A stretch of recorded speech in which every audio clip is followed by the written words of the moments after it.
FIFA Congress থেকে সুখবর নিয়ে ফিরলেন বাফুফের সভাপতি তাবিথ আওয়াল। বাংলাদেশে আসবেন প্রেসিডেন্ট জিয়ান্নি ইনফ্যান্তিনো, দিয়েছেন সহযোগিতা বাড়ানোর আশ্বাস। শেষ হলো উৎকণ্ঠার ৩ ঘন্টা।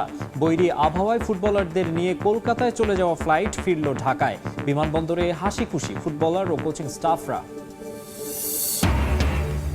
বিসিবির প্রস্তাবে রাজি পিসিবি। দুবাইয়ে ফারুক মহসিনের বৈঠক। 5 টি-20-র বদলে হবে 3 ম্যাচ।